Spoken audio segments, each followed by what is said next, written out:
a young Serbian's gun, his trigger the spark for World War I. But how did one shot prove so lethal as to kill over 17 million people? It's time for the history bomb of World War I. Let's set the scene. Late 19th century, Germany was booming, but there were signs of a storm brewing. Her Emperor Kaiser Wilhelm II had plans to teach his rivals a lesson. Now Deutschland is high, but I'll take her higher. 1/3 2 syllables empire. Like Britain, I for Sea und Land. Watch out for this a Vaterland. It's worth pointing out that the Kaiser was mentally unstable, but unfortunately for the rest of Europe, he was in charge.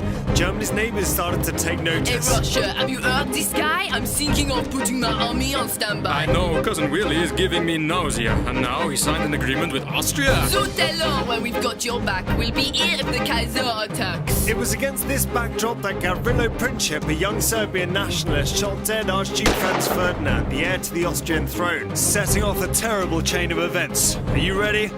Let's go! Austria and Germany attack into Serbia, who allies with Russia. Didn't mention that earlier. Russia get ready to advance, and that brings in their pals, France. Germany attack France as quick as they can, adopt an approach called the Schlieffen Plan. They go through Belgium, awful decision, as Belgium have friends, namely Great Britain. In come Italy. Now let's join the advance with the first British troops fighting in France. Get down, boys! We must take cover, or there'll be more machine gun fodder. Good Lord, those howitzer shells are big! Without delay, quick chaps, dig! By November 1914, 400 miles of barbed wire and mud stretched from the Alps to Belgium. Commonwealth soldiers arrived from Australia, Africa and India, but still more troops were needed. Men of Britain, there's much to do. Your time is now. Your country needs you. Sir, we've just had news from Gallipoli. Yes, against the Turk. A resounding victory. No, sir, 500,000 casualties and a telegram. Send help, please. Oh dear. Back in the trenches, there was more to fear as chemical weapons began to appear. Gas, elixir, fumbling, no mask. A damn cloth's better than nothing. Sir, I can't see the gas things and burns. Come here, soldier. Let's get you to a nurse. Behind the front line, volunteer nurses tended to the injured soldiers. Both at home and on the front line, women made tremendous contributions to the war effort. Hold still, deep breaths, I'll soon be through. It's barbaric what they've done to you. Oh, thank you, miss. You're a real pearl. God, these trenches, no place for a girl. Neither are they fit for a man, but we're here to help the best we can. And who do you think manufactured your gun? Us girls will see this war is won. 1916 saw terrible losses on the Western Front. The Germans advanced to Verdun and the British went forward to the Somme, but neither battle proved decisive. Meanwhile, on the Eastern Front, the Russians were achieving some successes.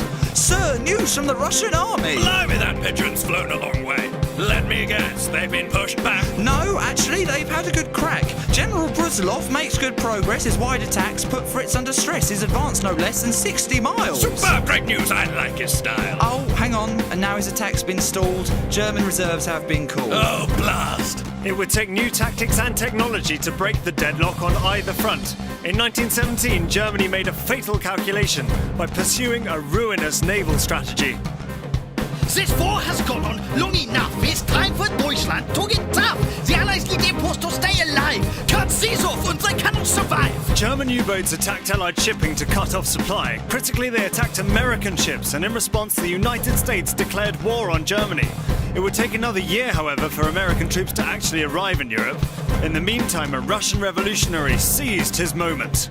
My Russian brothers, listen in. Let me introduce myself. Vladimir Lenin. I promise to take this country far. But first, we need to kick out the Tsar. Good, that was easy. Now everyone's equal. We'll have bread, land, and peace for the people. I think Mother Russia's had enough of this war. I'll meet with the Germans to settle this score. The meeting took place in November 1917, and Russian land was divided by Germany into independent states, including the Ukraine.